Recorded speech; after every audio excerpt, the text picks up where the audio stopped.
Brooklyn Independent Television. Hey, it's a big But borough. will Brooklyn really go for Why it? don't we just agree to disagree? Yeah, that's really gonna fly in Well, that's a Brooklyn. good question. No. Listen. That's exactly the point I wanted to make. Brooklyn is home to one of the largest Haitian communities anywhere outside of Haiti. And from Port-au-Prince to Flatbush, we continue to feel the aftershocks of the devastating 7.0 magnitude earthquake that rocked the small island nation on Tuesday, January 12th. The damage to the country's infrastructure is immediately apparent, and as pictures of homes and structures reduced to rubble continue to pour out of Haiti, we can only begin to understand the human toll this natural disaster will reap on the survivors. But survivors they are. And as it has in the past, the first Black republic in the world to declare its independence will recover. I'm Brian Vines, and this is Intersect. That, of course, is a video from 3 years ago, after the initial impact of an earthquake that devastated the island nation of Haiti. It's something of a full circle moment for us here at Intersect because that was our second show ever, and we sit here 3 years later in our second show of 2013, and Haiti is still at the front of the minds and hearts of many Brooklynites. Chief among them is the man who's sitting next to me right now, one of the chief architects and founding members of the Haitian Roundtable, Mr. Rodney Leon. Thank you for joining us. Thank you for having me, Brian. So it's been a long road of recovery for Haiti, and we have a special affinity here in Brooklyn, of course, because of the vast number of Haitian expats and Haitian Americans who call Brooklyn home.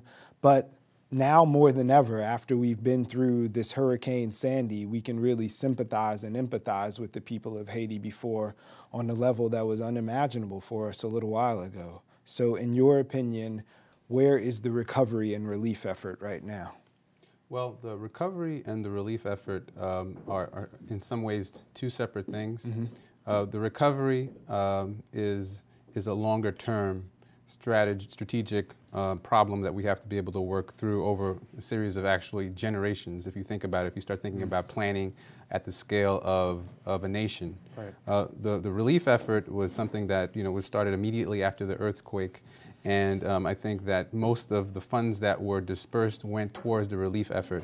I think we're still in some ways, even most people don't understand the nascent stages actually of the recovery. Right. And that involves not only planning, but also raising funds for infrastructure development and housing and so many other things that are integral in terms of like really transforming and rebuilding the country. So explain to us a bit about the Haitian Roundtable and what your mission is there. Well, the Haitian Roundtable is an organization comprised primarily of Haitian American professionals that was founded in 2008. We came together to really support Haitian organizations, Haitian causes, and we wanted to make sure that we were civically engaged and philanthropically engaged in those causes as a constituency and as a community in the tri-state area primarily.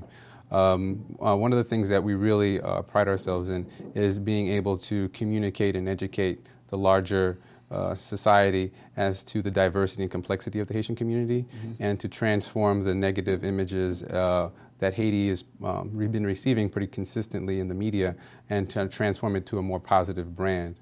So some of the things that we do are put on public events, whether they be public advocacy events. We also support other organizations and have fundraising events to support organizations that are doing positive things in Haiti.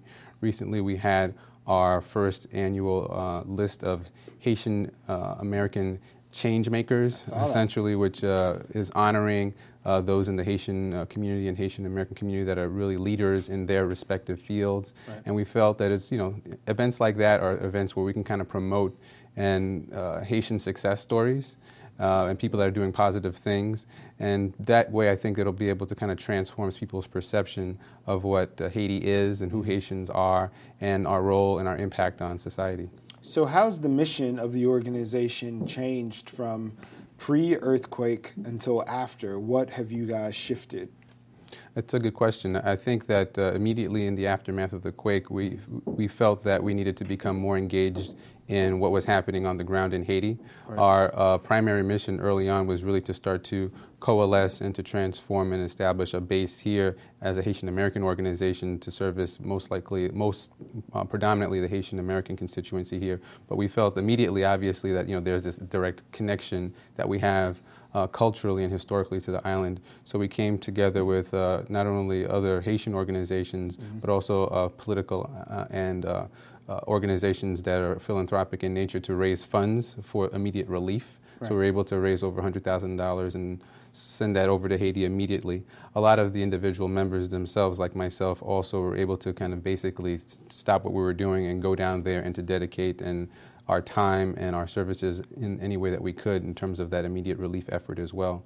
And longer term, subsequent to that, we've been also working with other organizations that have been working on longer term projects in education, healthcare, women's issues, and we begin to also talk about and promote some of those things in some of our events as well. So we've started to see our mission a little bit more broadly, right, in terms of not just focusing on the local domestic Haitian American community, but really focusing on the Haitian diaspora in some ways. So you spoke just a moment ago about sort of what a game changer it was after the initial shock of the earthquake and how a lot of people just dropped everything and went down to do what they could or gave of themselves here in a direct way for the people of Haiti. So how many times have you actually been since the earthquake personally? Since the earthquake personally, I've probably been down about maybe half a dozen times. And I actually have had some experience in my practice as an architect professionally working on some projects in Haiti before the earthquake. Really? But after the earthquake, my efforts have been kind of redoubled, both professionally in terms of like humanitarian work that we're doing, right, but also in terms of like some of the planning initiatives that we've been engaging in. So you've given me a natural segue here. I was going to work to the fact that professionally, outside of your affiliation with the Roundtable by trade, you are an architect.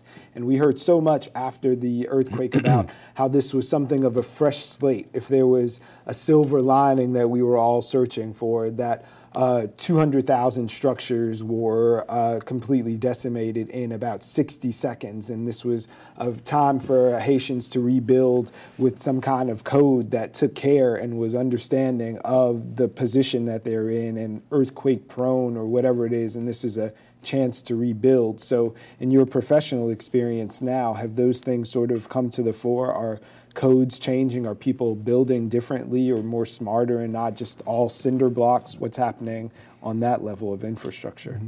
It's interesting. I think that one opportunity that the earthquake has given people is an opportunity to begin to engage in Haiti and try to understand it. Some of the preconceptions that people might have had. I think that when people go down to Haiti, they feel that in some ways, because of the negative imagery of what they've been used to seeing on the media, they feel like they're going to a place which is a blank slate. But the reality of Haiti is Haiti has been quite well established as a state with laws and building codes and other things that perhaps in the recent history have not been adequately enforced and maintained. So in some ways it was not necessarily the fact that there were no codes, that there were codes and maybe the codes weren't being followed, or that the codes needed to be upgraded to a higher standard of codes in which people can then be able to survive the magnitude of an earthquake that actually hit. So in terms of like the codes being implemented at this point in time, those are some of like kind of the longer term strategies. I like to think of the transformation of the society post-catastrophe is happening in phases. The first phase obviously is that humanitarian phase. We're still in what I consider to be the kind of transitional phase right now, where you need to be able to maintain the society's stability in its institutions, and that way that certain people don't get lost, and certain culturally you don't lose things. People's lives don't get dislocated to the point where you have a lost generation. And then there's the third phase, which is kind of like a longer term strategic planning phase, which needs to be implemented so that you can have longer term solutions implemented. So we're still, I think, in this kind of like early transitional phase, and that's in this kind of like a planning phase. And I think there's a lot of frustration probably in terms of what you've read and have been seeing in terms of like why hasn't been more been done.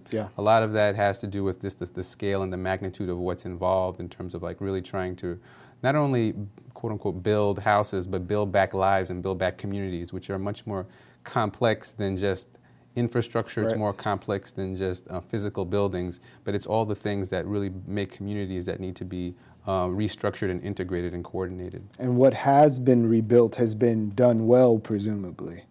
Well, what has been done from the last time that I was there, I've noticed that most of the rubble that was there for a long time in most of the public places has been cleared and has been removed.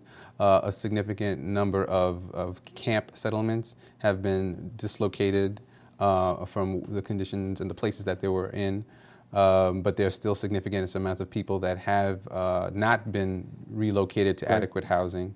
And that is causing, I think, most of the difficulty in terms of, like, people's physical response, visceral response to what's been happening. We have to take care to rebuild those things and make them better than they were before with respect to the culture and the people. And like you said, not having a lost generation because of this catastrophic event. The people are still there, and there's a human toll to this. So speaking of that human toll and the 300-some thousand people by the estimates that are still under the tents, what is the sort of feeling on the ground? You've been there half a dozen times in about the last 3 years, or 6 times in 3 years. What's the feeling that you have from the people? Well, I would say that the people, and you've heard this term, are very resilient. Yeah. However, at some point, resiliency has to, give way to actual change. Yeah.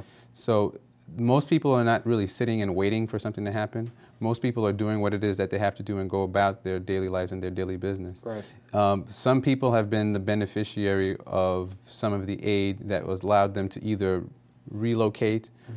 Some have been beneficiaries of aid that have allowed them to receive actual shelter, whether it's transitional or more permanent shelter. And some have been able to move in with relatives and begin to kind of, like, in a transitional way, build their lives back together.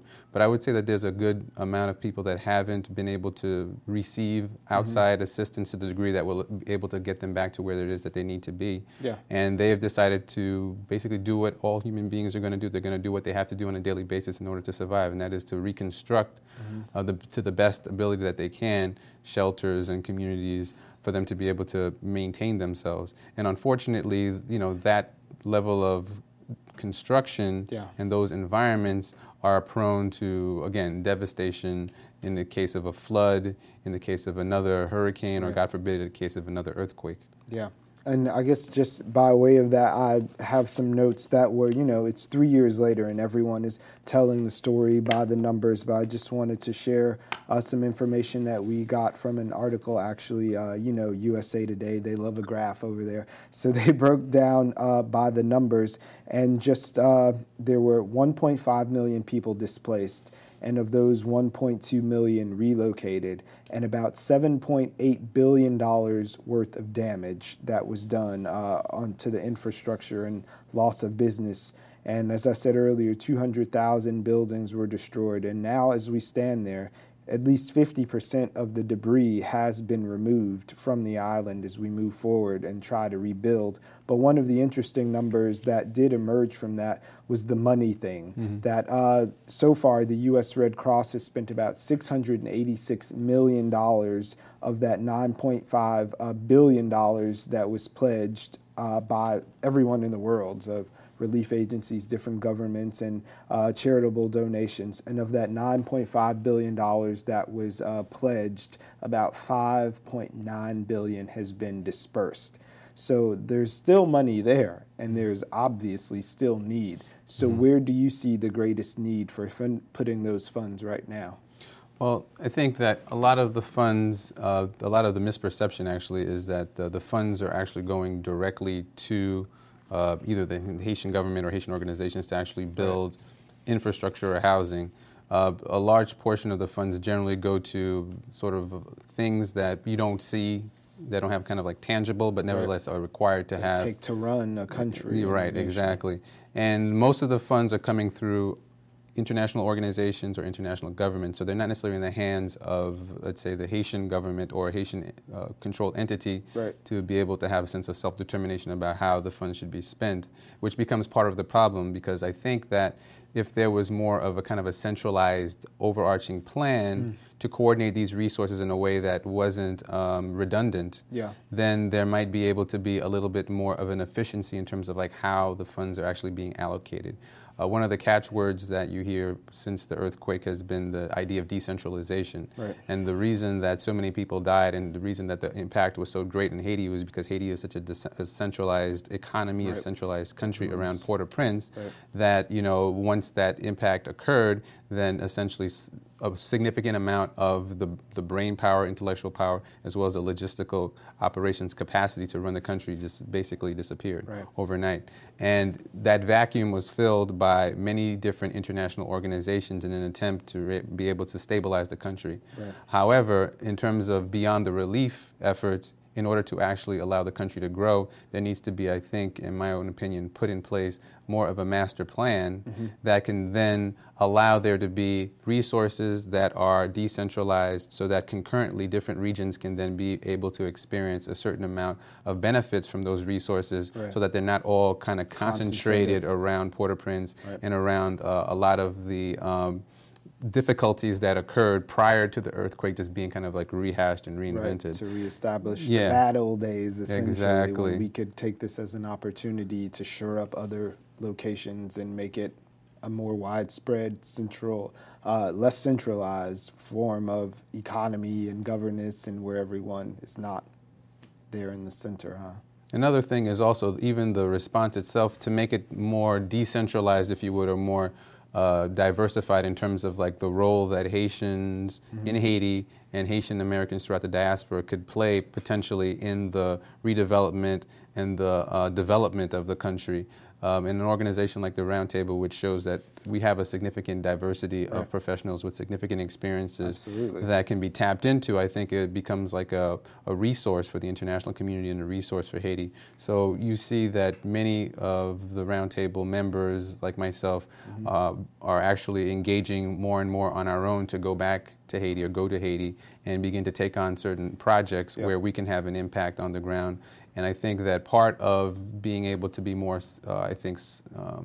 successful in the process should involve and needs to involve not only the Haitian government as a kind of like partner, because that is their role in order to move the country forward, but also Haitian professionals in Haiti in order to build capacity. Because the idea is not to perpetuate, in our minds, the kind of like an aid cycle, but it is to really build capacity for this society to move forward. But you spoke about that diaspora, and I'll go a step further with repatriation. I've started to hear stories of people around Brooklyn and in Florida and other places where there's a very strong Haitian community saying, you know, this was always a part of my plan that I would return home at some point, but I'm prompted by this and my country needs me, and I have these professional skills. Haiti had always been plagued by this sort of brain drain where people, like we know here in Brooklyn, you don't need to testify that we have Haitian professionals in every stripe and professional walk. There's in every segment of our population here in Brooklyn and New York City,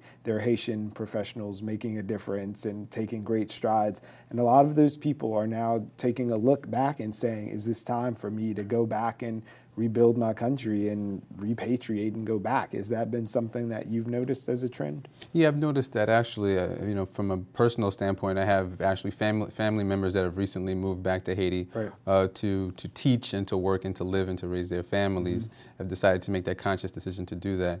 And also, you know, friends of the family and clients of mine have done the same, you know, basically taken their families and relocated to Haiti, and in order to actually participate in the rebuilding of the country. In some instances, they have had some experience living or going there in the summers, so it's not as foreign an experience as it would be for somebody who's never been to the country or been in an environment which is a kind of post-catastrophe developing world environment.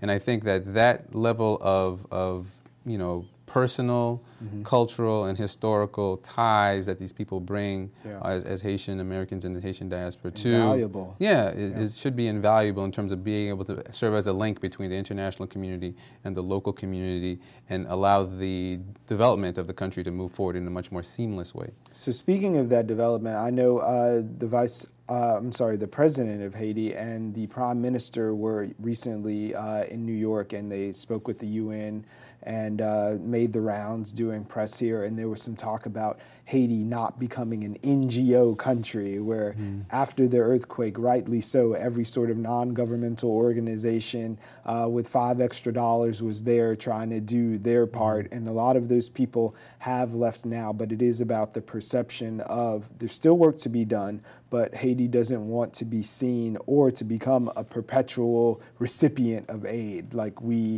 There is a period for that, and there's a time, and then there's a time for the country to be able to take the reins, and they're happy to work with the people from the NGOs if they follow the government's plan. And one of the things that they're actually working toward is to change the perception of Haiti and make it a tourist destination.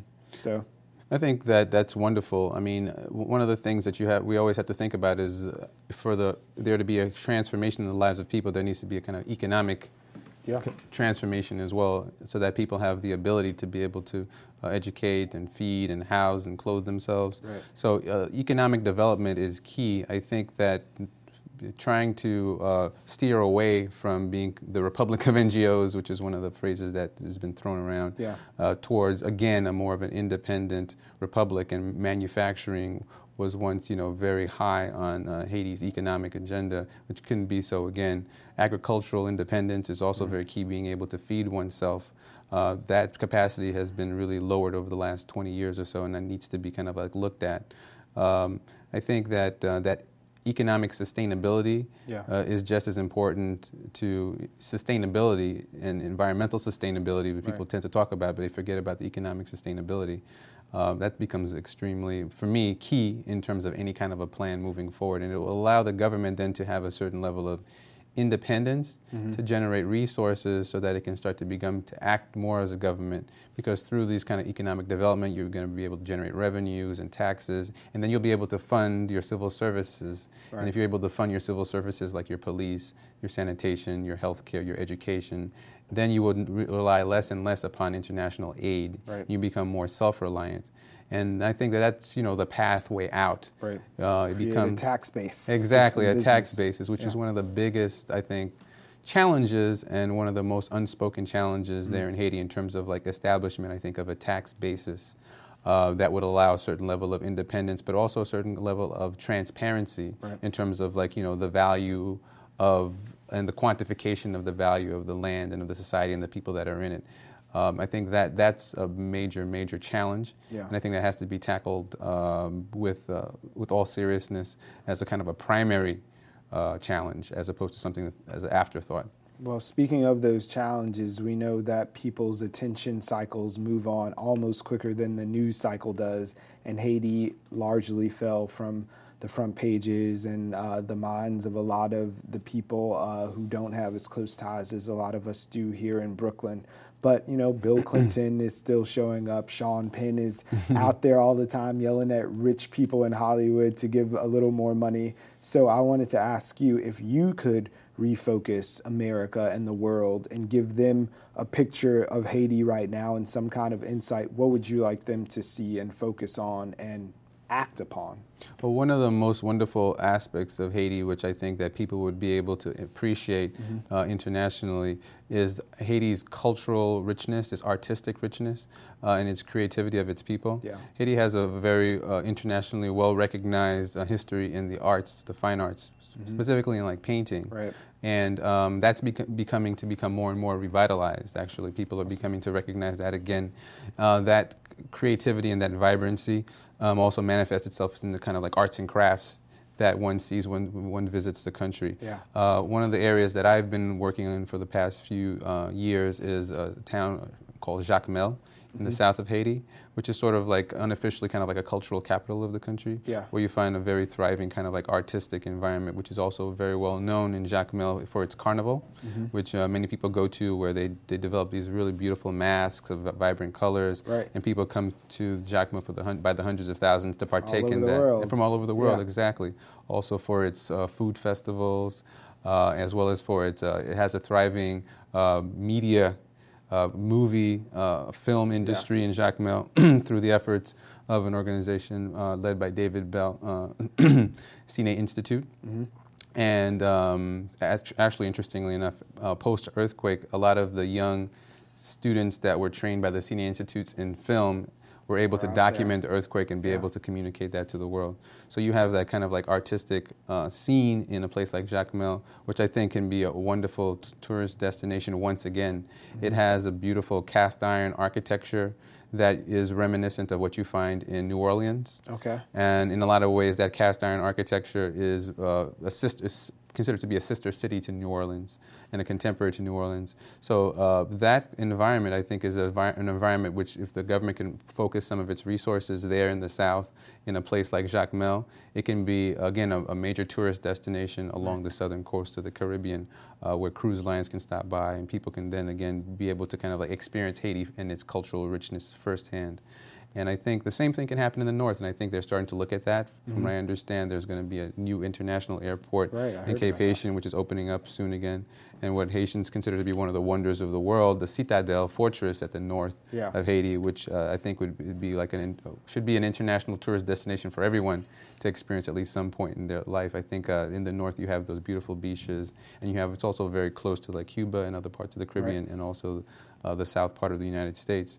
So I think it becomes very accessible then. Yeah, absolutely. And I think that people will be able to start to understand the diversity of Haiti.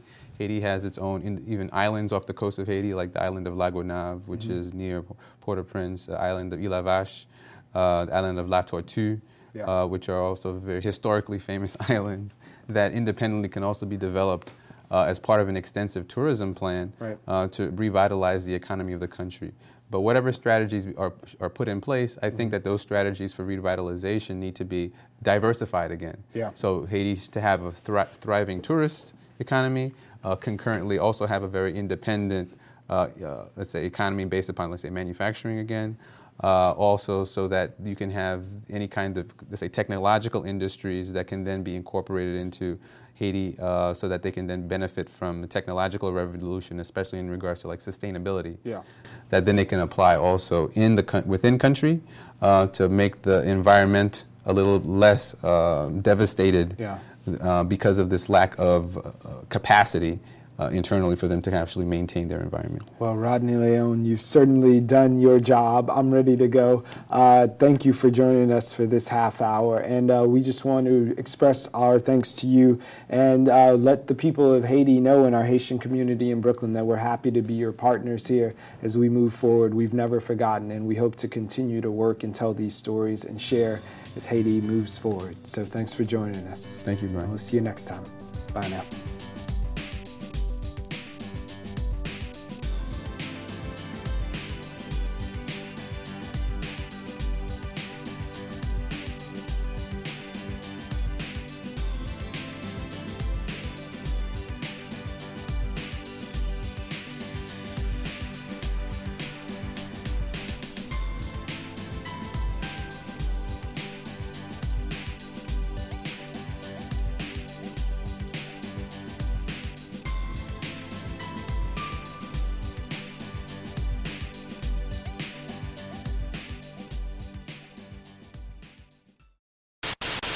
Watch this and other Brooklyn Independent Television episodes online at bricartsmedia.org/BIT.